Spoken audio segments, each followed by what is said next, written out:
1 யோவான் 4ஆம் அதிகாரம் 7ஆம் வசனம் முதல் 21ஆம் வசனம் வரைக்கும். இப்போ நம்ம அது அவ்வளோத்தையும் வாசிச்சுட்டு இருந்தோம்னா கொஞ்சம் நேரம் ரொம்ப அதிகமாக எடுக்கும். அதனால் நான் அதில் உள்ள காரியங்களை நான் உங்களுக்கு சுருக்கமாக சொல்லுகிறேன். நீங்கள் வீடுகளில் போய் அந்த வசனங்களை தயவு செய்து வாசியுங்கள். 1 யோவான் 4ஆம் அதிகாரம் 7லிருந்து 21 வரை. இந்த 1 முதல் 6 வரை உள்ள வசனங்களில் விசேஷமாக கொடுக்கப்பட்ட காரியங்கள் என்ன? கள்ள தீர்க்கதரிசிகளை பற்றின காரியங்கள். நம்ம ஏமாந்து போகக்கூடாது, கள்ள தீர்க்கதரிசியுள்ள வார்த்தையை கேட்டு நம்ம ஏமாந்து போகக்கூடாது, நம்ம சொல்லுகிறதை நம்பக்கூடாது அப்படின்னு சொல்லியெல்லாம் நம்ம தெளிவாக பார்த்தோம். நாமும் அப்படிப்பட்டவர்களாக இருக்கக்கூடாது. ஆண்டவர் சொல்லாததை அவர் சொன்னார்னு நம்ம சொல்லுகிறவர்களாக இருக்கக்கூடாது. யூகித்து அநேக காரியங்களை நம்ம சொல்லக்கூடாது. ஆண்டவர் சொல்லக்கூடாது, ஆண்டவர் கட்டளையிடாத வார்த்தைகளை நம்ம பேசக்கூடாது. இப்படின்லாம் நம்ம அநேக காரியங்களை தியானித்தோம். இப்போ இன்றைக்கு நம்ம எதை பற்றி பார்க்க போகிறோம்னு சொன்னால், இது முழுவதும் இந்த 7ஆம் வசனத்திலிருந்து 21ஆம் வசனம் வரைக்கும் முழுவதும் அன்பை பற்றி தான் வசனம் சொல்லுகிறது. அன்பு, தேவன் மேலுள்ள அன்பும் நாம் தேவனுடைய அன்பை பெற்று மற்றவர்களுக்கு காண்பிக்கிற காரியங்களை குறித்து தான் இந்த வசனங்கள் முழுவதுமாக நம்ம பார்க்குறோம். அப்போ இதில் ஒரு சில காரியங்களை நம்ம தியானித்து நம்ம ஜெபிக்க போகிறோம். கர்த்தர் நமக்கு கிருபை செய்வாராக. அப்போ இதில் முதல்ல என்ன பார்க்குறோம்னு சொன்னால், அன்புள்ளவன் தேவனை அறிந்திருக்கிறான். சரியா? எல்லாரும் கவனிங்க. இப்போ நீங்கள் வீட்டில் போய் இந்த வசனங்களை வாசிங்க 7லேருந்து 21 வரைக்கும். இதில் நம்ம மேஜராக பார்க்கக்கூடிய காரியங்களை நான் உங்களுக்கு வேகமாக சொல்லுகிறேன். 1, அன்புள்ளவன் தேவனை அறிந்திருக்கிறான். அன்பில்லாதவன் தேவனை அறியான். இயேசுவை நமக்கு கொடுத்ததால் தேவனுடைய அன்பு வெளிப்பட்டது. எப்படி?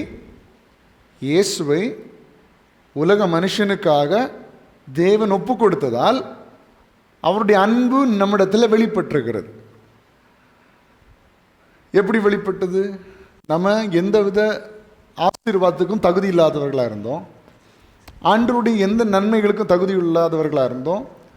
இன்னும் சொல்ல போனால், ஆண்டவரை தரிசிப்பதற்கு நமக்கு தகுதியே இல்லை. அவரிடத்துல பேசுவதற்கு தகுதி இல்லை, அவரை பார்க்கறதுக்கு தகுதி இல்லை. அழுக்கான மனிதனாய், யாரும் விரும்பாத ஒரு மனிதனாய் நம்ம இருந்தோம். அப்போ இயேசு கிறிஸ்து இந்த பூமியில் வந்து வெளிப்பட்டு, சொல்லப்போனால் ஒரு சின்ன பிள்ளையா பிறந்ததுன்னு சொல்லாமல் தேவன் ஒரு மனுஷ ரூபத்தை எடுத்தார். அதுதான் இயேசு, இல்லையா? தேவன் மனுஷ ரூபத்தை எடுத்தார். மத்தேயு 1ஆம் அதிகாரத்தில் பார்க்குறோம். மத்தேயு 1, லூக்கா 1 தெரியல. அவருக்கு இம்மானுவேல் என்று பெயர். அப்படி தானே? வாசிங்க பார்க்கலாம்.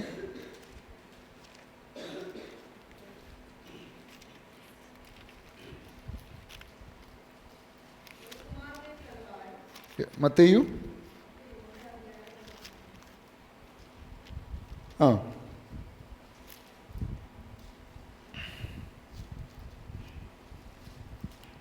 23ஆம் வசனம். அவன் இதோ ஒரு கன்னிகை கர்ப்பவதியாகி ஒரு குமாரனை பெறுவாள். சரியா? இப்போ நம்ம வந்து நிறைய நம்ம கன்ஃபியூஸ் ஆகிக்கக்கூடாது. பிதா வேற, குமாரன் வேற, பரிசுத்த ஆவியானவர் வேற அப்படின்னு நம்ம அதை ரொம்ப போட்டு குழப்பிக்கக்கூடாது. தேவன் மனிதனாக வெளிப்பட்டார். இப்பொழுது பரிசுத்த ஆவியானவர் நம்ம மத்தியில் இருக்கிறார். இவ்வளவுதான். சரியா? தேவன் மனுஷ ரூபத்தில் வெளிப்பட்டார். அதுதான் இயேசு. தேவனுடைய மகிமையை யாராலையும் பார்க்க முடியாது, யாரும் கிட்ட நெருங்கவே முடியாது. எனவே அந்த தேவனுடைய எல்லாவற்றையும் உள்ளடக்கி ஒரு மனுஷ ரூபத்தில், மனுஷன் எளிதில் பேசக்கூடிய அளவில் மனுஷனை போல ஒரு ரூபத்தை எடுத்தார். அதுதான் இயேசு கிறிஸ்து. இப்பொழுது இயேசு கிறிஸ்து எப்படி இருக்கிறாரு? பரிசுத்த ஆவியானவராக நம்ம மத்தியில் இருக்கிறார். சீக்கிரத்தில் அவர் இயேசுவாக மறுபடியும் நம்மிடத்தில் வரப்போகிறார். அடிக்கப்படுகிறவராக அல்ல, ராஜாவாக, நீதி உள்ள நியாயாதிபதியாக வரப்போகிறார். அப்போ இங்கே இதில் பார்க்குறோம். அப்போ நம்ம உங்களுக்கு ஒரு கிளாரிஃபிகேஷன் கிடைக்கும். அவருக்கு இம்மானுவேல் என்று பெயரிடுவாயாக. இம்மானுவேல் என்று பெயரிடுவார்கள் என்று சொன்னால், இம்மானுவேல் என்பதற்கு, எல்லாரும் சேர்ந்து வாசிங்க, இம்மானுவேல் என்பதற்கு தேவன் நம்மோடு இருக்கிறார் என்று அர்த்தம். அப்போ இம்மானுவேல்னா அர்த்தம் என்ன? தேவன் நம்மோடு இருக்கிறார். அப்போ இயேசு இந்த பூமியில் பிறக்க போகிறார். மரியாள் மூலமாக பிறக்க போகிற நேரத்தில் தேவதூதன் வந்து சொல்லுகிறார், அவருக்கு நீ இம்மானுவேல் என்று பெயரிட வேண்டும். அதுக்கு அர்த்தம் என்ன? தேவன் நம்மோடு இருக்கிறார். அப்போ தேவன் நம்மோடு இருக்கிறார், அதற்கு ஒரு மாடிஃபிகேஷன் தான் என்று இயேசு கிறிஸ்து. சரியா? அப்போ நல்லா புரிந்து கொள்ள வேண்டும். அப்போ தேவன் இயேசு கிறிஸ்து நம்மோடு கூட இருக்கிறார். இயேசு கிறிஸ்து இந்த பூமியில் வந்ததுனால தேவனுடைய அன்பு நம்மத்தில் வெளிப்பட்டிருக்கிறது. ஏன்? பாவியாக இருந்தோம், துரோகியாக இருந்தோம், யாரும் விரும்பக்கூடிய அளவில் நம்ம இல்லை, யாரும் நேசிக்கக்கூடிய அளவில் நம்ம இல்லை, ஆண்டவருடைய பரிசுத்த பிரசன்னத்தை தரிசிக்க முடியாது. இன்னும் சொல்லப்போனால் அவர் அப்பான்னு சொல்லி கூட கூப்பிட நமக்கு we are worthless, நமக்கு தகுதியே கிடையாது. அப்படி இருந்த நேரத்தில் இயேசு கிறிஸ்து வெளிப்பட்டு நமக்காக இந்த பூமியில் வாழ்ந்து பாடுகள் பட்டு மரித்து அடிக்கப்பட்டு இரத்தத்தை சிந்தி கடைசி சொட்டு இரத்தத்தை இந்த பூமியில் நமக்காக சிந்தி ஜீவனை கொடுத்து நம்முடைய பாவத்தை, நம்முடைய சாபத்தை, நம்முடைய துரோகத்தை, நம்முடைய வியாதியை, நம்முடைய கவலை எல்லாவற்றையும் அவர் சிலுவையில் ஏற்றுக்கொண்டு ஜீவனை விட்டார். இந்த நாட்களில் விசேஷமாக உலகம் முழுவதும் இதை பற்றி தியானித்து கொண்டிருக்கிறார். அப்படி தானே? இயேசு கிறிஸ்துவனுடைய பாடு மரணங்கள், அவர் நமக்காக செய்த தியாகங்களை இந்த நாட்களில் தியானித்து கொண்டிருக்கிறார்கள். அப்போ இதில் நம்ம பார்க்கும்பொழுது இயேசு கிறிஸ்து நமக்காக இந்த பூமியில் வந்ததுனால தேவனுடைய அன்பு நம்மத்தில் வெளிப்பட்டிருக்கிறது. சரியா? அப்போ இந்த பேசேஜில் ஃபுல்லாக நம்ம பார்க்க போகிறது அன்பு தான். அப்போ தேவனுடைய அன்பு இருக்கிறது. எப்போ வெளிப்பட்டது? இயேசு கிறிஸ்துவை நமக்கு கொடுக்கும் பொழுது தேவனுடைய அன்பு வெளிப்பட்டது. அப்போ நாமும் ஒருவரிடத்தில் அன்பு காண்பிக்கிறோம் என்று சொன்னால் அது எப்படி வெளிப்படும்? சொல்லுங்க. நான் இப்போ ஒரு கேள்வி கேட்டேன், இதுக்கு நீங்கள் பதில் சொல்லணும். இப்போ இயேசு தேவன் நம்ம மேல வச்ச அன்பு எப்படி வெளிப்பட்டது? இயேசுவை கொடுத்ததுனால். அப்படிதானே? இயேசு நமக்காக கொடுத்து நம்ம பாவத்திலிருந்து, சாபத்திலிருந்து, வேதனையிலிருந்து, தரித்திரத்திலிருந்து, துக்கத்திலிருந்து, எல்லாவற்றிலிருந்து நம்மை மீட்டெடுத்தார். ஓகே. அப்போ இப்போ நாமும் அன்பு நம்மிடத்தில் இருக்கிறது, நம்ம வெளிப்படுத்தணும்னா நம்ம என்ன செய்யணும்? ஏதோ ஒன்றை நாம் கொடுக்க வேண்டும். தேவன் நமக்கு கொடுத்தார், அன்பு வெளிப்பட்டது. அப்ப நாமும் வெளிப்படுத்தணும்னா நாமும் எதையாகிலும் ஒன்றை நம்ம கொடுக்க வேண்டும். ஹல்லேலூயா. இப்போ பெற்றோர் பிள்ளைகளை நேசிக்கிறார்கள் என்பது எப்படி தெரியுது? சும்மா ஏதாவது அப்பா அம்மா வந்து பிள்ளைங்கள்ட்ட வந்து நான் உன்னை ரொம்ப நேசிக்கிறேன் மகளே, நான் உன்னை ரொம்ப நேசிக்கிறேன் மகனே, உன்னை நான் ரொம்ப நேசிக்கிறேன்னு ஏதாவது பெற்றோர் சொல்லி பார்த்துருக்கிறீங்களா? சொல்கிறாங்களா இருக்கும். ஆனால் பெரும்பாலுமாக நம்ம ஏரியாக்கள் அப்படி சொல்கிறதில்ல. சொல்கிறீங்களா நீங்கள் யாராவது? என்ன எல்லாரும் உருன்னு உட்காந்துருக்கிறீங்க? சொல்கிறீங்களா இல்லையா? நான் உங்களை பிள்ளைகிட்ட போய் இப்போ சரி யாரும் இல்லை, யாரை சொல்கிறது? ஏதாவது ஒரு பிள்ளைகிட்ட போய் உங்கள் பிள்ளைகள்கிட்ட வீட்டில் போய் மகனே நான் உன்னை ரொம்ப நேசிக்கிறேன்டா அப்படின்னு சொல்லியிருக்கிறீங்களா? இல்லை. இல்லை. மகள்கிட்ட போய் மகளே நான் உன்னை ரொம்ப நேசிக்கிறேன் இல்லை. எப்படி தெரியுது? நீங்கள் அந்த பிள்ளைங்களுக்காக காலையிலிருந்து ராத்திரி வரைக்கும் வேலை செய்கிறீங்க. கரெக்டா? பிள்ளைங்க எழும்புறதுக்கு முன்னாடியே காலையில் எழும்பி கிச்சனுக்கு போய் சமைச்சு எடுத்து பிள்ளைங்க எழும்பி அம்மா காஃபி அப்படின்னு சொல்லும்போது என்ன செய்றீங்க? கொடுக்குறீங்க. அம்மா பசிக்குதுன்னு சொன்ன உடனே இரு மக்களே நான் போய் சமைச்சிட்டு வரேன்னு சொல்கிறீங்க? இல்லை. கேட்ட உடனே இந்த அப்படி சாப்பாடு, ஆகாரம், துணி, அது இது, வேலைக்கு போய் அதை வாங்கி கொடுத்து இது கொடுத்து ஒருத்தன் அடம் பிடிக்கிறான், எனக்கு இந்த பைக் வாங்கி தராமல் நான் இந்த இடத்த விட்டு எழும்ப மாட்டேன். சில பெற்றோர் வந்து நீ அப்போ அதிலே இருன்னு சொல்லிடுவாங்க. சிலர் பயந்து ஐயோ மக்களே நான் உனக்கு வாங்கி தந்துடுறேன்டான்னு சொல்லி அவனுக்கு கடனை வாங்கி எடுத்து ஒரு பெரிய பைக்கை வாங்கி கொடுத்து அவன் அடுத்த நாள் ஆஸ்பத்திரி. சரி, அது வேற. அப்போ அன்பு எப்படி வெளிப்படுது? கொடுக்கறது மூலமா. கரெக்டா? அதான் சொல்கிறேன். இயேசுவை வந்து கொடுத்ததுனால தேவனுடைய அன்பு நமக்கு வெளிப்பட்டுருக்குது. இப்போது ஒரு பெற்றோருடைய அன்பு எப்படி வெளிப்படுது? பிள்ளைகளுக்காக எல்லாவற்றையும் தியாகம் செய்கிறாங்க. அவங்க நேரத்தை தியாகம் செய்கிறாங்க, அவங்களுடைய பணத்தை தியாகம் செய்கிறாங்க, அவங்களுடைய உழைப்பை தியாகம் செய்ய எல்லாம் பிள்ளைக்காக பிள்ளைக்காக பிள்ளைக்காக. எதுக்கு வாழ்கிறீங்க? பிள்ளைக்காக பிள்ளைக்காக. எதுக்கு சம்பாதிக்கிறீங்க? பிள்ளைக்காக. எதுக்கு தூங்குறீங்க? பிள்ளைக்காக. எதுக்கு கிளம்புறீங்க? பிள்ளைக்காக. இப்படி வாழ்கிற பெற்றோர் இருக்கிறாங்க. அப்படிப்பட்ட பெற்றோர் இருக்கிறாங்கன்னா நீங்கள் கொடுத்து வைத்தவர்கள். சரி, ஆனால் அப்படிப்பட்ட பெற்றோரை தான் இந்த பிள்ளைங்க ஏமாற்றிட்டு போகிறாங்க. அதான் பெரிய சங்கடமாக இருக்குது. பிள்ளைங்களை கேரே பண்ணாத பெற்றோரை வந்து பிள்ளைங்க ஏமாற்ற மாட்டாங்க. உலகத்தில் பார்க்கும்போது நம்ம இந்த மேஜரை பார்க்கும்போது சில பெற்றோர்லாம் பிள்ளைங்களை கண்டுக்கிடவே மாட்டாங்க. கண்டுக்கிடாமல் எந்தனையும் போட்டு கழுது அப்படின்னு விட்டா அவங்க போகவே மாட்டாங்க, நல்ல அம்மா அப்பா சொல்ல கேட்டு. ஆனால் இந்த பிள்ளைங்களை ரொம்ப பேம்பர் பண்ணி பார்த்து பார்த்து வளர்க்குறாங்க பாருங்கள். இந்த பிள்ளைகள் தான் முதல்ல தகப்பனையும் தாயையும் வெறுக்குது, தகப்பனையும் தாங்க விரோதமாக துரோகம் பண்ணுது. சரிங்களா?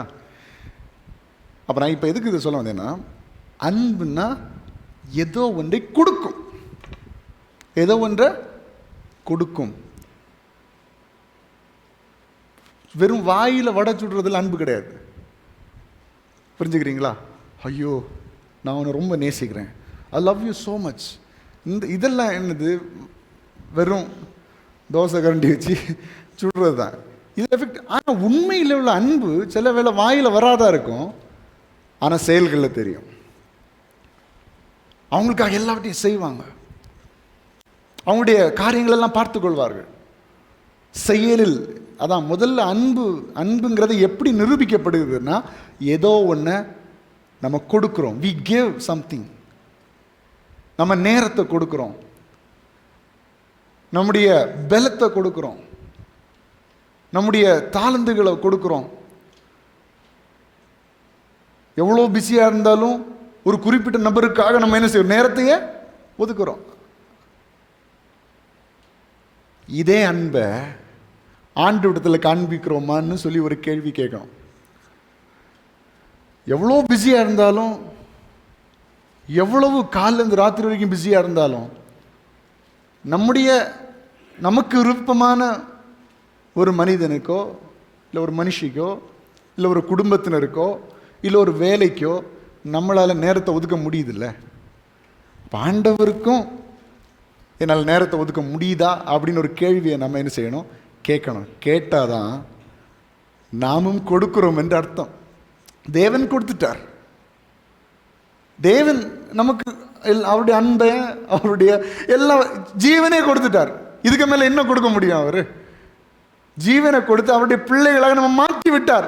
என்னை விசுவாசிக்கிறவன் பிழைப்பான், என்னுடைய நாமத்தினால எதை கேட்கிறீரோ அது உங்களுக்கு நான் கொடுப்பேன். அவர் வாக்கு பண்ணிட்டார். இனி அவர் கொடுக்கறதுக்கு ஒன்றுமே இல்லை.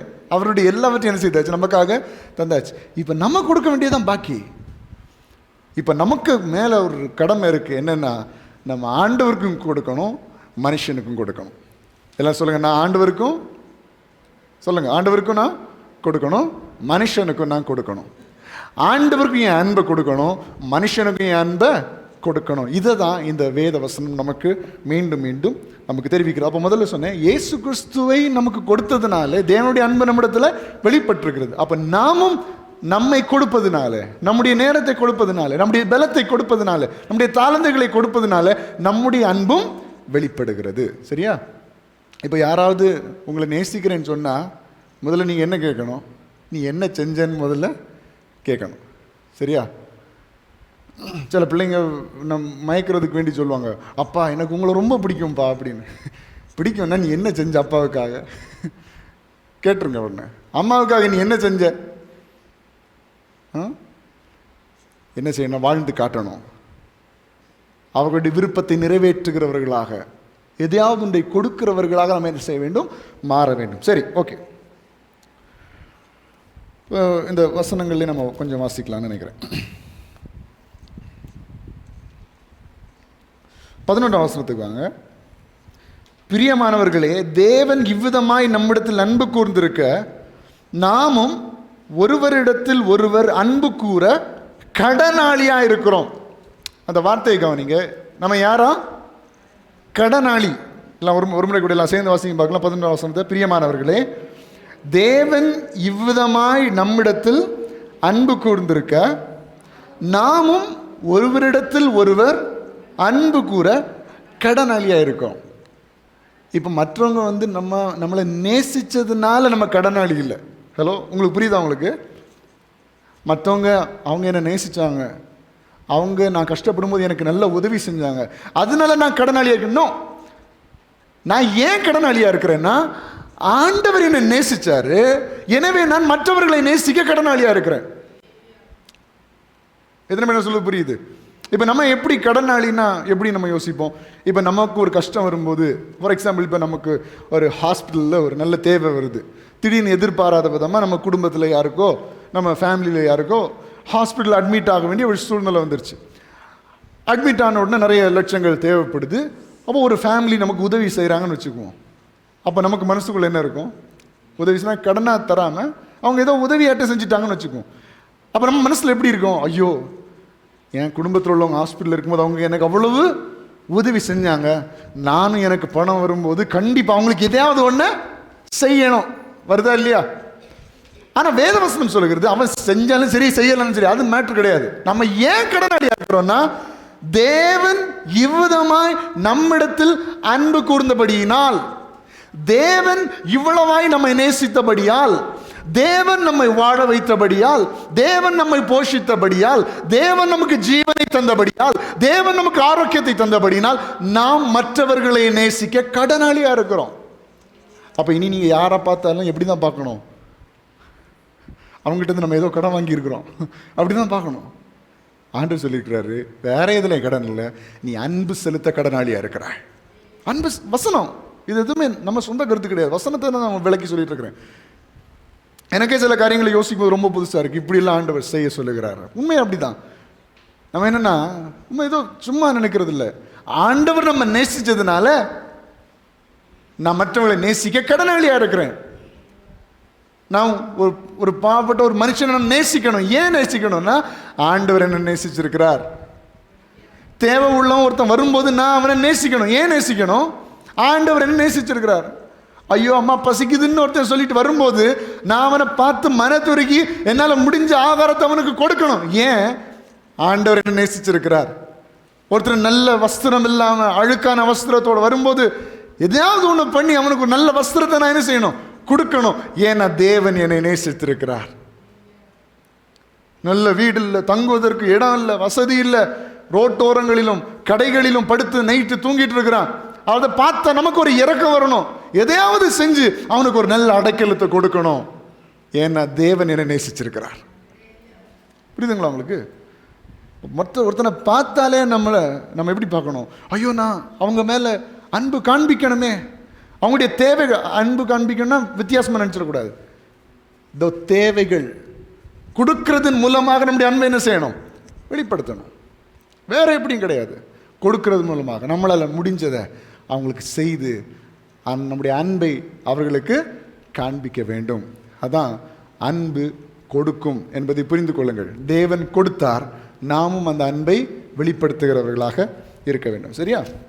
நம்ம ஒன்று முக்கியமான காரியம் நம்ம பார்த்துட்டோம். ஒருத்தனை பார்க்கும்போதே நம்ம கடன்காரன் மாதிரி தான் பார்க்கணும். ஏன்னா ஆண்டவர் என் மேல் அன்பு காண்பித்திருக்கிறார், அந்த அன்பை நானும் அவர்களிடத்தில் வெளிப்படுத்த வேண்டும். அடுத்த இன்னொரு முக்கியமான காரியத்தை நம்ம பார்ப்போம். 17ஆம் வசனத்தையும் 18ஆம் வசனத்தையும் வாசிப்போம். நியாய தீர்ப்பு நாளிலே நமக்கு தைரியம் உண்டாயிருக்கத்தக்கதாக அன்பு நம்மிடத்தில் பூரணப்படுகிறது. ஏனென்றால் அவர் இருக்கிற பிரகாரமாக நாமும் இவ்வுலகத்தில் இருக்கிறோம். 18, அன்பிலே பயமில்லை, பூரண அன்பு பயத்தை புறம்பே தள்ளும், பயமானது வேதனை உள்ளது, பயப்படுகிறவன் அன்பில் பூரணப்பட்டவன் அல்ல.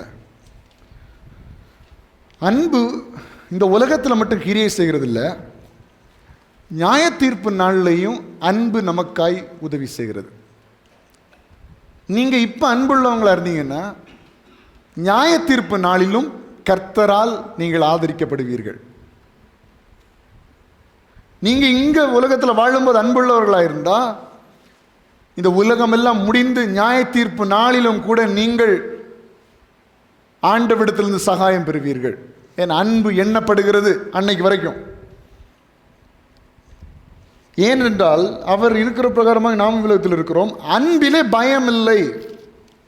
பூரண அன்பு பயத்தை புறம்பே தள்ளும், பயமானது வேதனை உள்ளது, பயப்படுகிறவன் அன்பில் பூரணப்பட்டவன் இல்லை. நமக்கு வாழ்க்கையை பற்றி ஏதாவது பயம் இருக்குதுன்னா நம்ம ஆண்டோடைய அன்பில் இன்னும் பலப்படலைன்னு அர்த்தம். வேதம் அப்படி தான் நமக்கு விவரித்து சொல்லுகிறது. எதிர்காலத்தை குறித்த பயம், என்ன நடக்குமோ, ஏதாகுமோ, எப்படி ஆயிருமோ, இப்படி ஆயிருமோ பயம். இப்படிப்பட்ட அசம்பாவிதங்கள் சம்பவிச்சிருமோ, இப்படிப்பட்ட பலவீனங்கள் வந்துருமோ அப்படின்லாம் இருந்தீங்கன்னா நீங்கள் தேவனுடைய அன்பில் பூரணப்படவில்லை என்று அர்த்தம். பாருங்கள், சில நேரங்களில் ஏதாவது வியாதியஸ்தர்களை பார்த்தா அநேகருக்கு அந்த பயம் வந்துடுது, இந்த மாதிரி வியாதியில் நமக்கு வந்துருமோ அப்படின்னு சொல்லி. ஆனால் தேவன் மேல் உள்ள தைரியம் இருந்துன்னா நமக்கு அந்த பயம் வராது. அநேக வருடங்களுக்கு முன்பதாக ஒரு தீவிரவாத கும்பல் வெளிநாட்டில் அவருடைய கைதிகளை, அதாவது சாதாரண மனுஷங்களை கொலை செய்தார்கள். ரொம்ப மோசமாக கொலை செய்தாங்க. கழுத்தறுக்கப்பட்டு கொலை செய்தார்கள். அப்போ இதை நான் பார்த்துட்டேன். எப்படியோ அந்த டைமில் இப்போ இருக்கிற மாதிரி இந்த வயலேஷன் கண்டென்ட் எல்லாம் இப்போது அனுப்பக்கூடாது, அதை பேன் பண்ணிடுவாங்க. ஆனால் அந்த டைமில் நான் 10th or 11th படிக்கும்போது நினைக்கிறேன், அப்போல்லாம் இந்த மாதிரி பேன்லாம் கிடையாது. அப்போ அந்த வீடியோ யாரோ ஒரு குரூப்பில் போட்டு ஷேர் பண்ணிட்டாங்க. தெரியாதனமாக ஓப்பன் பண்ணிட்டேன். அந்த கொலை செய்கிற வீடியோவை 21 பேரை நினைக்கிறேன் தீவிரவாத கும்பல் கொலை செய்யுது. இதை பார்த்து எனக்கு ஒன்றுமே செய்ய முடியல. எனக்கு மனசை விட்டு அது மாறவே இல்லை. நல்ல கவனிங்க, மனசை விட்டு மாறவே இல்லை. முதல்ல அப்படி ஒன்று நான் பார்க்குறேன், கவனிக்கிறேன். எனக்கு தூக்கமும் ஒரு 1.5 வாரத்துக்கு எனக்கு தூக்கமே கிடையாது. 1.5 வாரத்துக்கு எனக்கு தூக்கமே கிடையாது. 1 வாரத்துக்கு மேலே நைட்டு படுத்தா ஏதோ சத்தம் கேட்குற மாதிரி இருக்கும், துப்பாக்கியோட தீவிரவாத கும்பல் வர்ற மாதிரி. ஏதோ நம்ம வீட்டு பக்கத்தில் வந்திருப்பாங்களோ, வாய்ப்பு இருக்குல்ல, அங்கெல்லாம் போகிறாங்களே, அப்போ நம்ம வீட்டு பக்கத்தில் வந்திருப்பாங்களோ, கடல் வழியாக அப்படி கன்னியாகுமரியிலேருந்து இங்கே உள்ளே வந்திருப்பாங்களோ, இப்படிலாம் எனக்கு இமேஜினேஷன் போகுது. போய் பயந்து அந்த 1 வாரம் என்னால் சாப்பிடவும் முடியல, தூங்கவும் முடியல. அந்த பிக்சர் என் மனசை விட்டு மாறவே இல்லை. லிட்ரலாக சொன்னால் நான் ஏற்கனவே பெரிய பயந்தாங்கொல்லி. அப்போ இதெல்லாம் பார்த்து இதெல்லாம் கேள்விப்பட்ட உடனே நானே இமேஜின் பண்ணி எனக்கு ஒரு வழி ஆயிடுச்சு. அப்போ லேட்டராக தான் நான் வீட்டில் ஷேர் பண்ணி அப்போல்லாம் எனக்கு கோவம் வந்துட்டு, எதுக்கு தான் இந்த மொபைல் ஃபோனை கண்டுபிடிச்சாங்களோ, எதுக்கு தான் இந்த வாட்ஸ்அப்பெல்லாம் கண்டுபிடிச்சாங்களோ, இப்படிலாம் கண்டுபிடிக்காமல் இருந்தால் நம்ம பார்த்துருக்க வேண்டாமே அப்படின்லாம் ஒரு கட்டத்தில் யோசிக்க ஆரம்பிச்சிட்டேன். அப்புறம் கொஞ்சமாக ப்ரே பண்ணி அந்த டிஸ்டர்பன்ஸ்லேருந்து அப்படியே வெளியே வந்து கொஞ்ச நாள் அப்புறம் தான் அதெல்லாம் சரியாச்சு. அப்புறம் தான் அந்த பயத்துலேருந்து ஒரு ரிலீஃப் கிடச்சி. எப்படின்னா, அப்படி நடக்குது இப்படி நடக்குதுன்னு பயந்தா ஒரு பிரயோஜனமும் இல்லை. எல்லா மனுஷனுக்கும் ஒரு முடிவு என்பது உண்டு. இந்த பயத்திலிருந்து வெளியே நம்ம தாங்கி நிற்பதற்கு ஒரே வழி தேவனோடு நம்ம வைத்திருக்கிற ஐக்கியம் தான் என்பதை நான் பின்பதாக புரிந்து கொண்டேன். ஏன்னா நம்ம ஒரு ஆண்டுடைய பிள்ளையாக இருந்துட்டு, ஒரு ஊழியக்காரராக இருந்துட்டு, நம்ம எல்லா வித காரியங்களையும் பார்க்க வேண்டியது இருக்குது. குடும்பத்தில் நடக்கிற பிரச்சனைகளை பார்க்க வேண்டியது இருக்கிறது. வியாதிப்பட்டு பலவீனப்பட்டிருக்கிறவங்களுக்காக ஜெபம் பண்ண வேண்டியது இருக்கிறது. சிலர் சொல்லுகிறதெல்லாம் கேட்டால் நமக்கு ரொம்ப கஷ்டமாக இருக்கும். அப்போ இந்த பலவீனங்கள் வியாதிகள்லாம் நம்ம கேள்விப்படும் போது, இல்லை நேரடியாக பார்க்கும்போது, நம்ம விரும்புகிற ஒரே ஒரு காரியம் கர்த்தர் அவர்களை விடுவிக்கணும் முதல்ல. ரெண்டாவது, நம்ம அதை பார்த்து பயப்பட வேண்டிய அவசியமும் இல்லை.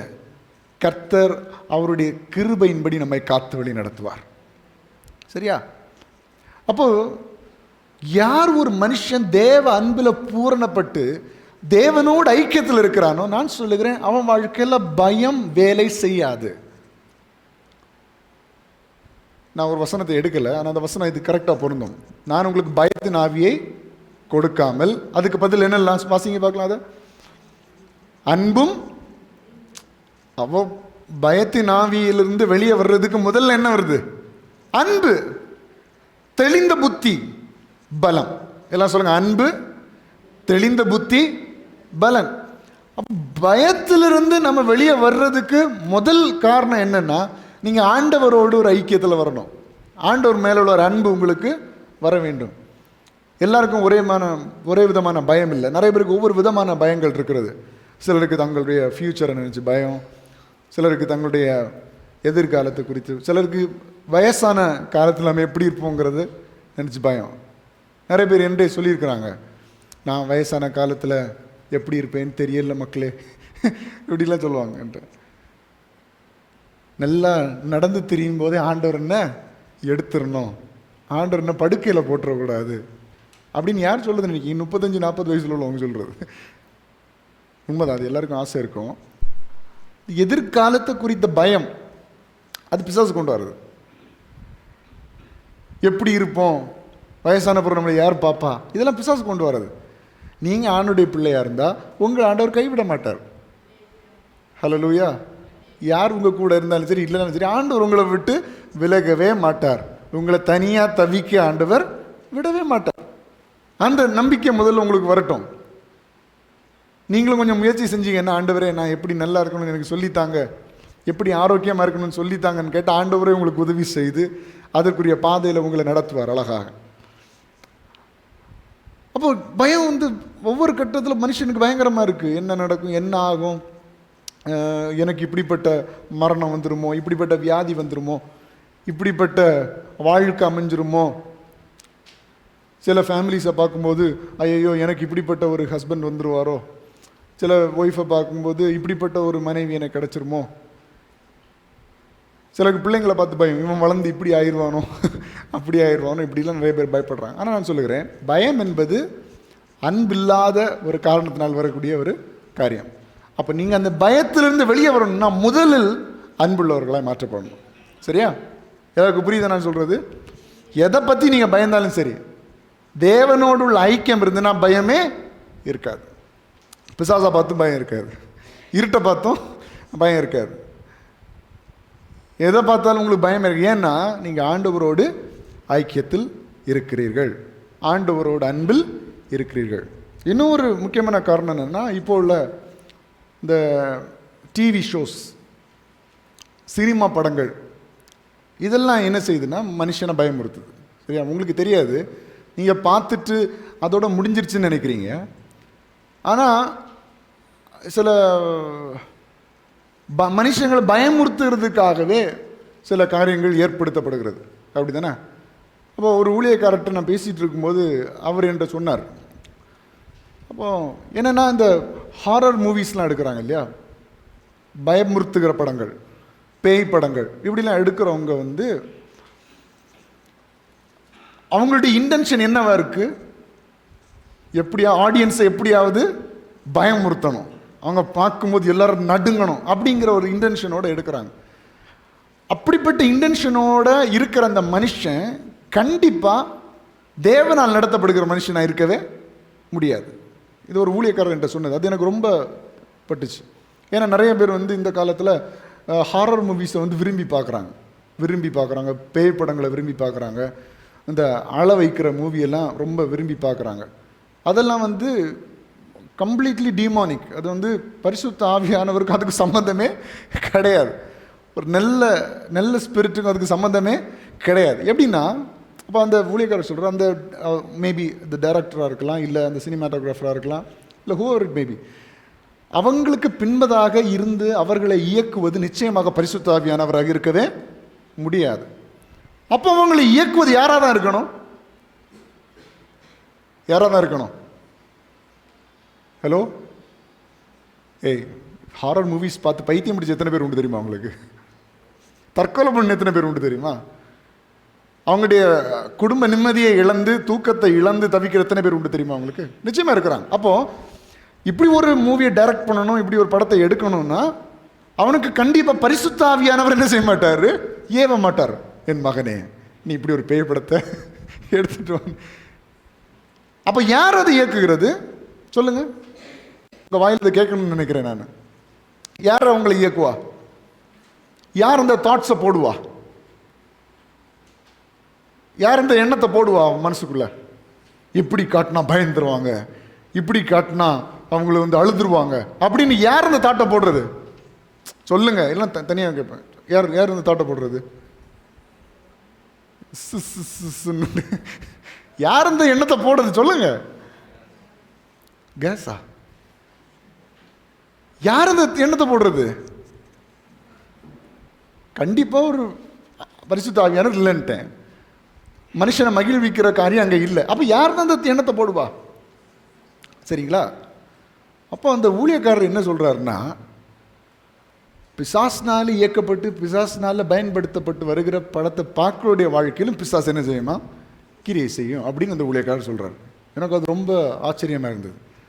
நம்ம நினைப்போம், சும்மா ஒரு டிவி ஷோ பார்க்குறதுல என்ன நடந்துட போகுது, சும்மா ஒரு மூவி பார்க்குறதுல என்ன நடந்துட போகுது அப்படின்னு நினைப்போம். ஆனால் அது என்ன நோக்கத்துக்காக செயல்படுகிறதோ அதில் பிசாசு என்ன செய்வான்? கிரியை செய்வான். சரிங்களா? அப்போ அது மூலமாக பயமுறுத்துகிற பிசாசு உங்கள் வாழ்க்கையில் வந்து விடுவான். அது ஏதாவது இடங்களில் உங்களுடைய வாழ்க்கையில் அது கிரியை செய்து கொண்டே இருக்கும். நிறைய நோக்கங்களுக்காக, இது ஒரு காரணத்தான் சொல்கிறேன். இன்னும் வேற நோக்கங்களுக்காக எல்லாம் படம் எடுக்கப்படுது. எந்த நோக்கத்துக்காக அந்த படம் எடுக்கப்பட்டதோ அந்த நோக்கத்துக்காக பிசாசு மனுஷனுடைய வாழ்க்கையில் கிரியை செய்வான் என்பதை நீங்கள் புரிந்து கொள்ளுங்கள். சரியா? ஒரு ஊழியக்காரத்தில் ஆண்டவர் சொன்னாராம், எப்படின்னா, நீ இனிமேல் இந்த டிவி இதெல்லாம் பார்க்குறதெல்லாம் கம்ப்ளீட்டாக நிப்பாட்டிடு, உனக்கு வீட்டில் டிவியே வேண்டாம் அப்படின்னு சொன்னாங்க. அதுக்கு பேர சொல்ல விரும்பல. ஒரு பெரிய ஊழியக்காரர், இன்னைக்கு வரைக்கும் உயிரோடு இருந்து அமெரிக்காவில் ஒரு பெரிய ஊழியத்தை செஞ்சுட்ருக்கிற ஒரு ஊழியக்காரர். அவர்கிட்ட ஆண்டவர் தரிசனத்திலேயோ சொப்பனத்தில் சொன்ன, இனி உன் வீட்டில் டிவி எதுவுமே வேண்டாம், நான் சொல்கிறத நீ பார்த்தா போதும், நான் சொல்கிறத நீ படித்தா போதும் அப்படின்னு ஆண்டவர் சொல்லியிருக்கிறாருன்னு அவர் சாட்சியாக சொல்லுகிறார். ஏன்னா ஆண்டவர் விரும்பாத நிறைய காரியங்கள் இதில் எல்லாம் என்ன செய்யுது? வெளிப்படுது. பிசாசனுடைய காரியங்கள்லாம் நிறைய காரியங்கள் வெளிப்படுகிறது. சரியா? அப்போது இந்த மாதிரி பயமுறுத்துகிற காரியங்களை விட்டு நீங்கள் வெளியே வரணும். முதல்ல நீங்களாக அதை தேடிக்கு போகக்கூடாது. இது அந்த இருட்டாக காமிச்ச உடனே நமக்கு பயமாக வருது. அப்போ இதனால் இந்த பிள்ளைங்க இருட்டில் போகும்போது அவங்களுக்கு எப்படி இருக்குது? பயமாக இருக்குது. அப்போ இந்த இருட்டில் போன உடனே இவங்க பார்த்ததெல்லாம் தான் இவங்களுக்கு என்ன செய்யும்? ஞாபகம் வரும். அப்போ பழைய பிள்ளைங்கள்லாம் பயந்து அழுகிறதுலாம் உண்டு. சரிங்களா? அப்போ நல்ல கவனமாக இருக்கணும். முதல்ல இதெல்லாம் அவாய்ட் பண்ணணும். இந்த டிவி பார்க்குறது, ஏதாவது நல்ல காரியங்களை பாருங்கள், உங்களுக்கும் குடும்பத்துக்கும் பிரயோஜனமானதை பாருங்கள். இந்த பயமுறுத்துகிற மாதிரி, மனுஷனுடைய இருதயத்தை அஃபெக்ட் பண்ணுற மாதிரி உள்ள காரியங்கள்லாம் தயவு செஞ்சு என்ன செய்யாதீங்க, பார்க்காதீங்க. இப்போ பிள்ளைகள் அப்படி பார்க்க விருப்பப்பட்டாலும் அதை என்கரேஜ் பண்ணாதீங்க. அது அப்படியே வேண்டாம் மக்களே, அது நமக்கு தேவையில்லை அப்படின்னு விட்டுருங்க. ஏன்னா அந்த பிள்ளைகளுடைய மனநிலைமை ஒரு வித்தியாசமாக மாறிடும். ரியல் லைஃப்பை புரிஞ்சிக்க முடியாமல் ஏதோ கற்பனை உலகத்தில் மாறுற மாதிரி என்ன செய்துருவாங்க, எண்ணங்கள் மாறிடும். அதனால் தயவு செஞ்சு இந்த மாதிரி காரியங்களை என்கரேஜ் பண்ணவே செய்யாதீங்க. உங்களுடைய பிள்ளைங்களுக்காக இருக்கட்டும், பெரியவங்களுக்காக இருக்கட்டும், யாராக இருந்தாலும் அது மாதிரி தனி ரூமில் போயிருந்து ஏதாவது மூவி பார்க்குறது இப்படிலாம் என்ன செய்யாதீங்க. பிள்ளைகளை அனுமதிக்காதீங்க. அது அவங்கள அப்படியே அடிக்ட் பண்ணிடும். சரிங்களா? சரி. அப்போ இப்படிப்பட்ட பயமுறுத்துகிற காரியங்கள் எல்லாம் நம்ம வெளியே வந்துட்டு, ரெண்டாவது தேவனுடைய அன்பில் நம்ம பூரணப்படணும். தேவனுடைய அன்பில் நம்ம ஐக்கியப்படணும். ஆண்டவரோடு ஐக்கியப்படும் பொழுது இந்த உலக பிரகாரமான பயத்தினை நம்மை விடுவிப்பார். யார் என்ன சொன்னால் நமக்கு பயமே வராது. ஏன்னா நமக்கும் ஆண்டவருக்கு இருக்கிற ஐக்கியம் அவ்வளோ அதிகமாக இருக்கும் என்பதை நீங்கள் புரிந்து கொள்ள வேண்டும். சரியா? அப்போ அன்பில் நம்ம பூரணப்படுகிறவர்களாக நம்ம இருக்க வேண்டும். சரி, இப்போ நம்ம அன்பில் பூரணப்பட்டிருக்கிறோம், ஆண்டவரிடத்தில் நம்ம அன்பாக இருக்கிறோம், மற்றவங்கள்ட்ட அன்பாக இருக்கிறோம் என்று நம்ம எப்படி சொல்ல முடியும்? நம்ம வாயில் சொல்லிடலாமே, நான் ஆண்டவர்கிட்ட அன்பாக இருக்கிறேங்க, நான் மனுஷங்கள்ட்ட அன்பாக இருக்கிறேன், அதனால் எனக்கு பயம் இல்லை, கலக்கம் இல்லை, கவலை இல்லை, சந்தோஷமாக இருக்கேன் அப்படி வாயில் சொல்லலாம். ஆனால் அது நம்ம வாழ்க்கையில் தெரியணுமா வேண்டாமா? கண்டிப்பாக தெரியணும். அதுக்குரிய ஒரு வசனத்தை நான் உங்களுக்கு காண்பிக்க விரும்புகிறேன். ரோமர் 8ஆம் அதிகாரம் அதனுடைய 28ஆம் வசனம். வேகமாயிடுங்க. ரோமர் 8ஆம் அதிகாரம் அதனுடைய 8ஆம் வசனம், 28ஆம் வசனம். அன்றியும் அவருடைய தீர்மானத்தின்படி அழைக்கப்பட்டவர்களாய் தேவனிடத்தில் அன்பு கூறுகிறவர்களுக்கு சகலமும் நன்மைக்கு ஏதுவாக நடக்கிறது என்று அறிந்திருக்கிறோம். நல்ல கவனிங்க. நம்ம ஆண்டுடைய தீர்மானத்தின்படி அழைக்கப்பட்ட தேவனிடத்தில் அன்பு கூறுகிறவர்கள். ஆண்டவரை நீங்க நேசிக்கிறீங்க, ஆண்டவரிடத்தில் அன்பு செலுத்துறீங்க. நம்ம இந்த 1 யோவான் 4ஆம் அதிகாரம் 7 21 வசனங்களை தியானித்தது போல நாம் அன்புள்ளவர்களாக, அன்பில் நிலைத்திருக்கிறவர்களாக, ஆண்டவருடைய அன்பை பெற்று மனுஷர்களிடத்திலும் அன்பு காண்பிக்கிறவர்களாக நம்ம இருந்தால் நம்ம வாழ்க்கையில் என்ன இருக்கும்? சகலமும் நன்மைக்கு ஏதுவாக நடக்கும். எல்லாம் எப்படி நடக்குங்க? நன்மைக்கு. எல்லாமே நன்மையாக இருக்கும். அப்ப நம்ம வாழ்க்கையில் எல்லாம் நன்மையாக இல்லை, எல்லாமே தீமையை தான் விளைவிக்குது, எல்லாமே வேதனையை தான் விளைவிக்குது, எல்லாமே கஷ்டத்தை தான் விளைவிக்குது அப்படி நீங்க சொல்வீங்கன்னா நம்ம வாழ்க்கையில் தேவனிடத்தில் அன்பு செலுத்துவதில் குறைவுபட்டிருக்கிறோம் என்று அர்த்தம். எத்தனை பேர் சொல்லுது புரியுது? நான் தேவனிடத்தில் அன்பாக இருக்கிறேன் அப்படின்னா நம்ம வாழ்க்கையில் நடப்பதெல்லாம் நன்மைக்கு. அப்ப நம்ம சொல்ல நடப்பதெல்லாம் நன்மைக்கே, நன்மைக்கே நன்றி சொல்லி மகிழ்வே நின்றைக்கே. இப்ப சொல்ல முடியுமா எல்லாரும்? இந்த பாட்டை இதே அர்த்தத்தோட உண்மையா நான் பாடுவேன் அப்படின்னு சொல்றவங்க கரங்களை வைத்துங்க பார்க்கலாம். ஒருத்தர். இப்போ நம்ம ஒரு நாள் இப்படி பாடணும்.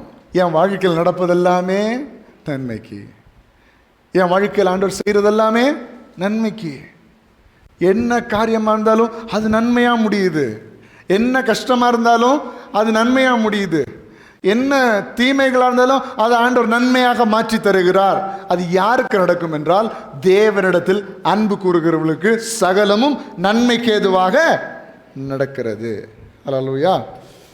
இப்போ இன்றைக்கு ஆண்டவருடைய பிள்ளையே, நம்முடைய வாழ்க்கையில் சகலம் நன்மைக்கு ஏதுவாக நடக்க வேண்டும் என்று விரும்பினீர்களானால் தேவனிடத்திலும் மனுஷரிடத்திலும் அன்பு கூறுவர்களாக நம்ம மாற்றப்பட வேண்டும். இதுக்கு முன்பதாக நம்ம பார்க்கிறோம், கண்ட சகோதரனிடத்தில் அன்பு கூறாதவன் காணாத தேவனிடத்தில் எப்படி அன்பு கூறுவான்?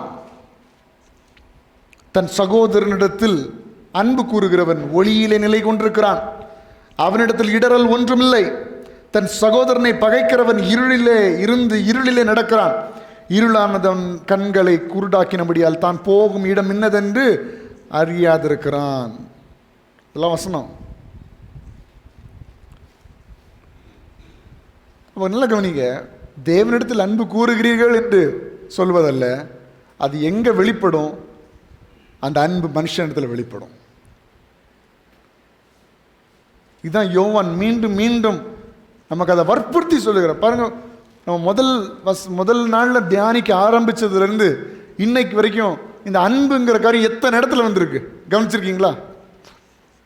1 யோவான் 1ஆம் அதிகாரத்திலிருந்து நம்ம இன்னைக்கு 4ஆம் அதிகாரத்தை நிறைவு செய்கிறது வரைக்கும் அநேக காரியங்களை யோவான் சொல்லுகிறார். ஆனால் எத்தனை இடத்துல அன்பு அன்பு அன்பு அன்பு அன்பு, எல்லா இடத்துலையும் அன்பு தான் வருது. ஆண்டவரிடத்தில் அன்பு செலுத்து, சகோதரத்தில் அன்பு செலுத்து. கள்ள தீர்க்கதரிசனம் தப்பிக்கணும்னா நீ ஆண்டவரிடத்தில் அன்பு செலுத்து. வஞ்சிக்கிற ஆவியின் இடத்திலிருந்து அந்த கிறிஸ்துவிடத்தில் தப்பிக்கணும்னா நீ ஆண்டவரிடத்தில் அன்பு செலுத்து. எல்லாம் துவக்கத்திலிருந்து இந்த அதிகாரம் வரைக்கும் எதுதான் மெயினாக வருது? அன்பு அன்பு அன்பு. ஏன்னா வசனமே சொல்லுது, நீ நியாய தீர்ப்பு நாளில் ஆண்டருக்கு முன்பதாக நிற்கணும்னா கூட நீ அன்புள்ளவனா இருக்கணும். அன்புள்ளவனா இருந்தாதான் இந்த நியாய தீர்ப்பு நாளில் கூட நான் தப்ப முடியும். இன்னைக்கு நம்ம சுற்றி இருக்கிறவங்களிடத்துல அன்பு காண்பிக்கிறவர்களாக மாறணும். அன்பு காண்பிக்க நம்ம கடனாளியாக இருக்கிறோம். ஆண்டவருடைய அன்பை பெற்றிருக்கிறோமே, அப்போ நம்ம மற்றவங்கள்ட்ட அன்பு காட்ட வேண்டாமா? கண்டிப்பாக காட்டணும். ஆண்டவரத்தில் அன்பை நிறைய பெற்றுட்டு நம்ம மற்றவங்கள்ட்ட காமிக்கலைன்னா நம்ம நியாய தீர்ப்பு நாளில் தலை குனிந்து நிற்க வேண்டிய சூழ்நிலை வந்துவிடும். தேவனுடைய பிள்ளைகளே, இப்போ இன்றைக்கு இதை கேட்கிற ஆண்டுடைய பிள்ளையே, நாம் நியாய தீர்ப்பு நாளில் தலை நிமிர்ந்து நிற்க வேண்டும் என்றால், ஆண்டுக்கு முன்பதாக நிற்க வேண்டும் என்றால், இன்னைக்கு அன்பை தேவனிடத்தில் பெற்ற நாம் மற்றவர்களுக்கு கொடுக்க கடனாளியாக இருக்கிறோம். அந்த அன்பை மற்றவர்களுக்கு நிச்சயமாக கொடுக்க வேண்டும். தராதரம் பார்த்து, ஸ்டேட்டஸை பார்த்து, அவருடைய வெளி தோற்றத்தை பார்த்து, அழகை பார்த்து, அவருடைய பணத்தை பார்த்து, அவளுக்கு இருக்கிற அந்தஸ்து, வீடுகள், அவங்களுக்கு சமுதாயத்தில் இருக்கிற மதிப்பு, இதை பார்த்து நேசிக்கிறவர்களாக அல்ல. தேவன் எதையும் எதிர்பார்க்காமல் நம்மை எப்படி நேசித்தாரோ அதே போல நாமும் எதையும் எதிர்பார்க்காமல் மற்றவர்களை நேசிக்கிறவர்களாக காணப்பட வேண்டும். இன்னைக்கு இந்த அன்பு எங்க பார்க்க முடியும்? பாருங்க, எதையும் எதிர்பார்க்காத ஒரு அன்பை இன்னைக்கு இந்த உலகத்தில் பார்க்க முடியுதா? ஆண்டவர் நம்மளை நேசிக்கும் போது எதையும் எதிர்பார்க்காம நேசிச்சாரு, எதையும் நம்மகிட்ட கேட்காம நேசிச்சாரு. இன்னைக்கு எதையும் எதிர்பார்க்காத ஒரு அன்பை நம்ம பார்க்க முடியுது அந்த உலகத்தில். இதோ நீ இப்படி இருந்தேன்னா நான் எப்படி உன்கிட்ட அன்பு காட்டினேன்னா நீ இப்படி இருக்கணும், இதெல்லாம் எனக்கு கொடுத்தேன்னா நான் அவனை நேசிப்பேன், இப்படிலாம் செஞ்சேன்னா நான் அவனை நேசிப்பேன். இப்படி தான் அன்பு இருக்குதே தவிர எதையும் எதிர்பார்க்காத தேவனுடைய அன்பு இன்னைக்கு எந்த மனுஷனுடைய வாழ்க்கையிலும் இருக்கிறது இல்லை. இன்னைக்கு நாம மாற வேண்டும். உதவி செய்கிறோம் சொன்னா எதையோ கொடுக்கிறோம்னா எதையோ இன் ரிட்டர்ன்ஸ் எதிர்பார்த்து அல்ல, அவங்ககிட்ட திரும்ப கிடைக்கும் எதிர்பார்த்து நான் உதவி செய்யறது அன்பு கிடையாது. அவங்ககிட்ட எதுவுமே கிடைக்காதுன்னு தெரிஞ்சாலும் அவங்கள நேசிக்கிறீங்க பாருங்க, அதுதான் உண்மையான அன்பு. ஒருத்தருக்கு ஒரு பெரிய ஒரு உதவியை செய்கிறோன்னா அவங்களால திருப்பி செய்யவே முடியாதுங்கிற நிலைமையில இருக்கிற ஒரு மனுஷனுக்கு நீங்க உதவி செய்றீங்க பாருங்க, அதுதான் பெரிய உதவி, அது அன்பு. தேவன் நமக்கு காண்பிச்ச அன்பை நம்ம திருப்பி கொடுக்க முடியுமா? திருப்பி கொடுக்க முடியுமா? அவர் நம்ம மேல வச்ச பாசத்தை நம்ம திருப்பி காண்பிக்க முடியுமா? முடியாது. அதே போல நம்ம இன்னைக்கு அநேகம் பேர் அன்பு செலுத்தும் போது அவன் ஏதாவது நமக்கு பிரயோஜனப்படுவானா? அப்படிதான் நிறைய பேர் இன்னைக்கு பார்க்குறாங்க. ஒருத்தனுக்கு லிஃப்ட், ஒருத்தனை உதவி செஞ்சு அவனை உயர்த்தணும்னா அவன் பிற்காலத்தில் நமக்கு ஏதாவது சப்போர்ட்டிவாக இருப்பானா, உதவி செய்வானா அப்படிங்கிறத பார்த்து தான் இன்னைக்கு உதவி செய்கிறோமே தவிர அதெல்லாம் எதிர்பார்க்காம உதவி செய்கிற அன்பு இன்னைக்கு ஒன்றுமே கிடையாது, ஒன்றுமே இல்லை. இன்னைக்கு அன்பை பிள்ளையை நம்ம மாறுவோம். எதையும் எதிர்பார்க்காம மற்றவர்களுக்கு உதவி செய்கிறவர்களாக நம்ம மாற வேண்டும், மற்றவர்களை நேசிக்கிறவர்களாக நம்ம மாற வேண்டும். மத்தேயு 18ஆம் அதிகாரம் 23ஆம் வசனம் முதல் 35ஆம் வசனம் வரைக்கும் நம்ம வாசிக்கலாம்.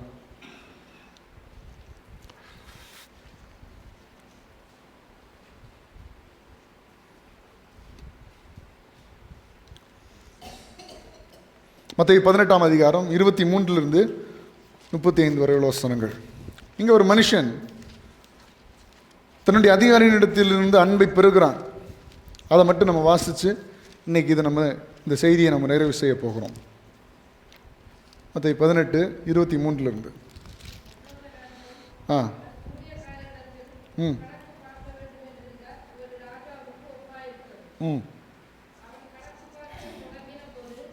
அவன் கணக்கு பார்க்க தொடங்கின போது எத்தனை தாலந்து? 10,000. அப்படின்னா எவ்வளோ? 10,000. சரியா? 10,000 தாலந்து கடன்பட்ட ஒருவனை அவனுக்கு முன்பாக கொண்டு வந்தான். இங்கே ஒரு ராஜா, சரிங்களா, ராஜா கணக்கு பார்க்குறார். கணக்கு பார்க்கும்போது ஒருத்தன் நம்மகிட்ட வேலை பார்க்குற ஒருத்தன் 10,000 ரூபாய் கடன் வாங்கி, 10,000 ரூபான்னு நம்ம பாஷையில் சொல்கிறேன், சரியா, 10,000 தாலந்து, சரியா, 10,000 ரூபான்னு நம்ம சும்மா ஒரு கணக்கு வச்சுக்குவோம். 10,000 ரூபாய் கடன் வாங்கினானே, அவன் இன்னும் அதை செட்டில் பண்ண மாதிரி தெரியலையே, அவனை கொண்டு வாங்க அப்படின்னு ராஜா சொல்றார். நல்ல கவனிங்க, தொடர்ந்து வாசிங்க. கடனை தீர்க்க அவனுக்கு நிர்வாகம் இல்லாதபடியால் அவனுடைய ஆண்டவன் அவனையும் அவன் பெண் ஜாதி பிள்ளைகளையும் அவனுக்கு உண்டான எல்லாவற்றையும் விற்று கடனை தீர்க்கும்படி கட்டளையிட்டான். எப்படி ஒரு கொடூரமான ராஜா. என்ன சொல்றாரு? 10,000 தாலந்து கடன் வாங்கிட்ட. இப்போ இவன் சொல்றான், ராஜாவே எனக்கு கடனை அடைக்கிறதுக்கு ஒன்று என்னால முடியாது, எனக்கு அப்படிப்பட்ட வசதி வாய்ப்புகள் ஒன்று எனக்கு இப்போ இல்லை அப்படின்னு இந்த ராஜாவிட்ட இவன் சொன்ன உடனே ராஜா என்ன சொல்லுகிறாரு? என்னெல்லாம்? அவனுடைய ஆண்டவன் அவனையும் அவன் பெண் ஜாதி பிள்ளைகளையும் அவனுக்கு உண்டான எல்லாவற்றையும் விற்று கடனை தீர்க்கும்படி. எப்படிப்பட்ட சூழ்நிலை பாருங்க. எப்படி கடனை தீர்க்க சொல்றாரு? உன்னுடைய மனைவி, பிள்ளைகள், உனக்கு இருக்கிற எல்லாத்தையும் விற்கணுமா? அந்த காலத்தில் அடிமையாக விற்கக்கூடிய இதெல்லாம் இருந்துச்சுல்ல. அடிமையாக விற்கலாம், வேலைக்காரங்களை விற்கலாம், நிறைய நிறைய கேட்டகரியில் இருந்துச்சு. இப்போ இந்த மார்க்கெட்டில் போய் காய்கறி வாங்கிட்டு வர மாதிரி அந்த காலத்தில் மார்க்கெட்டில் போய் அடிமையை வாங்கிட்டு வரலாம். நிஜமா அந்த காலத்தில் அப்படிப்பட்ட கலாச்சாரம் இருந்தது. இப்போ இந்த மார்க்கெட்டில் வந்து ஆடு மாடுலாம் விற்பாங்களா? இப்போ விற்பாங்களா? ஆடு மாடு விற்பாங்க.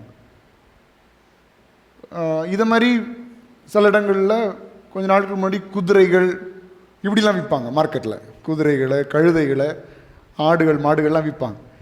இதே லிஸ்ட்டில் மனுஷங்களை அடிமையாட்ட என்ன செய்வாங்க, விற்பாங்க. இதெல்லாம் நிறைய நடந்திருக்கு. யோசேப்பை கூட அடிமையாக என்ன செய்தார்கள், அடிமையாக விற்று போட்டார்கள். அவனை விற்றுட்டாங்க சகோதரங்க. இப்போ அந்த மாதிரி இருந்திருந்தா நீங்களே எத்தனை பேர் விற்றுருப்பீங்கன்னு தெரில. இவன் ரொம்ப ரோதனை பண்ணிட்டு இருக்கான், ரொம்ப சோதனையாக இருக்கான், இவனை விற்றுருவோன்னு சொல்லிட்டு. சரி, அப்போ அடிமையாக விற்க வேண்டிய சூழ்நிலைகள் நிறைய இருந்தது. நிறைய பேர் அப்படி வித்துட்டு இருந்தாங்க. அப்போ இந்த ராஜா சொல்கிறான், இவனுக்கு இருக்கிற ஒரு குடும்பம், மனைவியும் பிள்ளைகளும். ஒரு மனுஷனுக்கு மேஜரான சந்தோஷம் என்ன சொல்லுங்க பார்க்கலாம்? அவனுடைய குடும்பமும் அவனுடைய வீடும். அப்படிதானே? அநேகருக்கு அப்படி இருக்கிறது இல்லை. அவங்களுக்கு குடும்பத்தை தாண்டிய சந்தோஷங்கள் நிறைய தேவைப்படுது நிறைய பேருக்கு. அப்படிலாம் இருந்தால் ஆண்டோடைய பார்வை பெரிய தவறு. குடும்பத்தை கவனிக்க மாட்டாங்க, சுய இஷ்டப்படி வாழ்ந்து போதை வஸ்துக்களுக்கு அடிமையாகி குடும்பத்தையும் கவனிக்காமல், குடும்பத்துக்கு ஆதரவு கொடுக்காம, இப்படிலாம் நிறைய பேர் இருக்கிறாங்க. அப்படிப்பட்டவர்கள்லாம் இந்த வார்த்தையை கேட்பீர்களா? தயவு செய்து நீங்கள் மனம் திரும்புங்கள். உங்களுக்கு கர்த்தர் கொடுத்த குடும்பத்தை கவனிக்க வேண்டிய பொறுப்பு உங்களிடத்துல தான் இருக்கிறது. சரியா? அப்போது ஒரு உண்மையான ஒரு ஐடியல் பர்சனுக்கு முக்கியம் என்னது? அவனுடைய மனைவி, அவனுடைய பிள்ளைகள், அவனுடைய குடும்பம், அவனுடைய வீடு, வீட்டில் இருக்கிற எல்லாம். இவனுக்குன்னு இருக்கிற எல்லாத்தையும் இந்த ராஜா விற்க சொல்கிறார். மனைவி, பிள்ளைகள், வீட்டில் இருக்கிற எல்லாத்தையும் விற்றுட்டு இந்த கடனை தீர்க்கும்படி கட்டளையிட்டான். அப்பொழுது அந்த ஊழியக்காரன் தாழ விழுந்து வணங்கி, ஆண்டவனே, என்னிடத்தில் பொறுமையாயிரும், எல்லாவற்றையும் உமக்கு கொடுத்து தீர்க்கிறேன் என்றான். இப்போ என்ன செய்யும்? தாழ விழுகிறான், கீழே விழுகிறான். யோசிச்சு நம்ம வாசிக்கும் போது அது தெரியாது, அதை கற்பனை பண்ணி பார்க்கும்போது தான் தெரியும். எனக்கு கடனை திருப்பி கொடு அப்படின்னு கேட்ட உடனே காலில் விழுந்து, ஐயோ தயவு செஞ்சு என்ன மன்னிச்சிருங்க, கொஞ்சம் பொறுமையா இருங்க, உங்களுக்கு எல்லாத்தையும் நான் திரும்ப கொடுத்துட்றேன் அப்படின்னு சொன்னால் எவ்வளோ ஒரு பரிதாபமான சூழ்நிலை இல்லையா? இதே மாதிரி இவன் விழுந்து கேட்குறான். ஏன்னா குடும்பத்தை இழக்க சொல்லுகிறான். கேட்ட உடனே இந்த ராஜா என்ன சொல்லுகிறாரு? அந்த ஊழியக்காரனுடைய ஆண்டவன் மனதிறங்கி அவனை விடுதலை பண்ணி கடனையும் அவனுக்கு மன்னித்து விட்டான். இப்போ எப்படி எந்த ஒரு டிசாஸ்டர் வந்து எப்படி மாறுது? சந்தோஷமான சூழ்நிலையாக மாறுது. எப்படி மாறுதுன்னா, எப்பா நீ மன்னிப்பு கேட்குற, நான் அவனை மன்னிச்சிட்டேன், மன்னிக்கிறது மாத்திரம் இல்லை, நீ இந்த கடனை திரும்ப கொடுக்க வேண்டாம், அதையும் மன்னிச்சாச்சு. 10,000 தாலந்து வாங்கியிருந்தான் இல்லையா? 10,000 தாலந்து நீ கொஞ்சம் அப்புறம் கொடு, இல்லை அப்புறம் இல்லை, ஒன்னே மன்னிச்சாச்சு, நீ வாங்கின கடனையும் மன்னிச்சாச்சு, நீ எனக்கு நீ கொடுக்க வேண்டிய அவசியம் இல்லை அப்படின்னு சொல்லுகிறான். அப்பா, இன்னும் ஒரு பெரிய ரிலீஃப். கொஞ்ச நேரத்துக்கு முன்னாடி மனைவியும் பிள்ளைகளையும் விற்று அவனுக்கு உண்டான எல்லாவற்றையும் விற்று கடனை தீர்க்க சொன்ன ராஜா இப்போ சொல்லுகிறார், ஒன்னே மன்னிச்சாச்சு, உன் கடனையும் மன்னிச்சாச்சு, நீ சுதந்திரமா போ அப்படின்னு சொல்லி அனுப்பியாச்சு. சரி, இதில் அப்படியே நம்ம பாஸ் பண்ணுவோம். எந்த வசனத்தில்? 27 வசனத்தில் நம்ம பாஸ் பண்ணுவோம். இப்போ நம்ம கதைக்கு வருவோம். ஆண்டவர் நமக்காக இரத்தத்தை சிந்தி மன்னிச்சிருக்கிறார்ல, இதே மாதிரி தான் நம்ம எவ்வளவு இழந்தாலும் மன்னிக்க முடியாத காரியத்தை தேவன் என்ன செய்திருக்கிறார்? மன்னித்திருக்கிறார். எவ்வளவு நம்ம கிரயம் செலுத்தினாலும் விடுவிக்கப்பட முடியாத பாவங்களிலிருந்து கர்த்தர் நம்மை விடுதலை பண்ணியிருக்கிறார். ஆடு மாடுகளுடைய இரத்தத்தை சிந்தி நமக்கு இரத்தத்தை சிந்தினாலும் பாவம் மன்னிக்கப்பட முடியாத இடத்திலிருந்து தேவன் நம்ம மன்னிச்சிருக்கிறார். இப்படிப்பட்ட மன்னிப்பு எல்லாம் நம்ம என்ன செய்திருக்கிறோம்? இந்த மனுஷன் இந்த ராஜாவிடத்திலிருந்து பெற்றது போல நாமும் பெற்றிருக்கிறோம். இதுதான் உண்மை. இதை பெற்ற இந்த மனுஷன் இப்ப என்ன சொல்லுகிறான் பாருங்க. 28. அப்படி இருக்க அந்த ஊழியக்காரன் புறப்பட்டு போகையில் தன்னிடத்தில் 100 வெள்ளிப்பணம், முதல்ல 10,000 தாலந்து, ரெண்டாவது இங்கே எவ்வளோ? 100 வெள்ளிப்பணம். எனக்கு அந்த தாளந்துக்கு மதிப்பும் தெரியாது, வெள்ளி பணத்துக்கு மதிப்பும் தெரியாது. நம்ம நம்பரை வச்சே கணக்கு போடணும். சரியா? அங்கே 10,000, இங்கே எவ்வளோ? 100. சரியா? அங்கே 10,000 ரூபா, இங்கே 100 ரூபா. இவருக்கு எத்தனை ரூபா மன்னிக்கப்பட்டிருக்கு? 10,000. இவன் கொடுத்துருக்கான், எவ்வளோ கொடுத்துருக்கான்? 100 ரூபா. 100 ரூபா இவன் கடன் கொடுத்துட்டு தன்னிடத்தில் 100 வெள்ளிப்பணம் கடன் பெற்றிருந்தவனாகிய தன் உடன் வேலைக்காரரில் ஒருவனை கண்டு அவனை பிடித்து தொண்டையை நெரித்து, நீ பட்ட கடனை எனக்கு கொடுத்து தீர்க்க வேண்டும் என்றான். அங்கே கமந்து விழுந்து அழுதுட்டு இங்கே வந்து தொண்டையை பிடிக்கான். எவ்வளோ பெரிய ஆள் பார்த்தீங்களா? ஹலோ, அங்கே காலில் விழுந்து ஒரே அழுக, ஆண்டவரே என்ன மன்னியும் என்ன மன்னியும் என்ன மன்னியும் சொல்லிட்டு இங்கே வந்து லேய் தருவியா தரமாட்டியா அப்படி. அப்போ இது ஆண்டவர் எதை காண்பிக்கிறாருன்னா, நம்ம மற்றவங்களை நேசிக்கலைன்னா இதே மாதிரி தான் நம்மளும் இருக்கோம்னு அர்த்தம். நான் மற்றவனை நேசிக்கல, மற்றவனை மன்னிக்கல, மற்றவனுக்கு அன்பு செலுத்தலைன்னா நம்ம ஒரு பெரிய மன்னிப்பை வாங்கிட்டு, நம்ம ஒரு பெரிய அன்பை வாங்கிட்டு, நம்ம இந்த 100 பணத்துக்கு இவன் கழுத்தை நினைச்சது போல நம்ம மற்றவங்கள்ட்ட பிஹேவ் பண்ணிட்டு இருக்கிறோம்னு அர்த்தம். அதெல்லாம் ஆண்டவர் சொல்றாரு, நீ மற்றவர்களை நேசிக்க கடனாளியா இருக்கிறாய், மற்றவர்களுக்கு அன்பு செலுத்த கடனாளியா இருக்கிறாய் அப்படின்ற. இங்க தொண்டையை நெரித்து நீ பட்ட கடனை எனக்கு கொடுத்திருக்க வேண்டும் என்றான். அப்பொழுது அவனுடைய உடன் வேலைக்காரன் அவன் காலிலே விழுந்து, இவர் அங்க செஞ்சது போல இவருக்கு இவன் செய்கிறான், காலில் விழுந்து என்னிடத்தில் பொறுமையாயிரும், எல்லாவற்றையும் உமக்கு கொடுத்து தீர்க்க என்று அவனை வேண்டிக் கொண்டான். 30ஆம் வசனம். அவனோ சம்மதியாமல் போய் அவன் பட்ட கடனை கொடுத்து தீர்க்கும் அளவும் அவனை காவல் போடுவிதான். பாருங்க, கொடுத்து தீர்க்க அவனை அடைச்சு போட்டான், ஜெயிலில் போட்டான். எவ்வளோத்துக்கு? 100. இப்போ என்ன நடக்குது? நீதியுள்ள நியாயாதிபதி கிரியை செய்கிறார் பாருங்க. நடந்ததை அன்றைய உடன் வேலைக்காரர் கண்டு மிகவும் துக்கப்பட்டு, இவன் செஞ்ச இந்த செயலை வந்து கூட இருக்கிறவங்களால கூட ஏற்றுக்கொள்ள முடியல, மிகவும் துக்கப்பட்டு ஆண்டவனிடத்தில் வந்து நடந்தது எல்லாம் அறிவித்தார்கள்.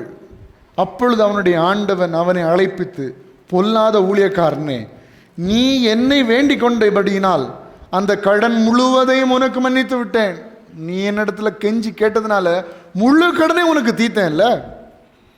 நான் உனக்கு இறங்கினது போல நீயும் உன் உடன் வேலைக்காரனுக்கு இறங்க வேண்டாமோ என்று சொல்லி அவனுடைய ஆண்டவன் கோபமடைந்து அவன் பட்ட கடனை எல்லாம் தனக்கு கொடுத்து தீர்க்கும் அளவும் உபாதிக்கிறவர்களிடத்தில் அவனை ஒப்பு கொடுத்தான்.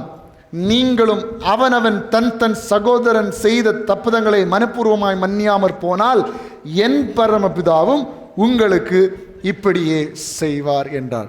இயேசு சொன்ன வார்த்தை. நல்ல கவனிங்க. ஆண்டவர் மன்னிச்சாரு, இவன் மன்னிக்கல.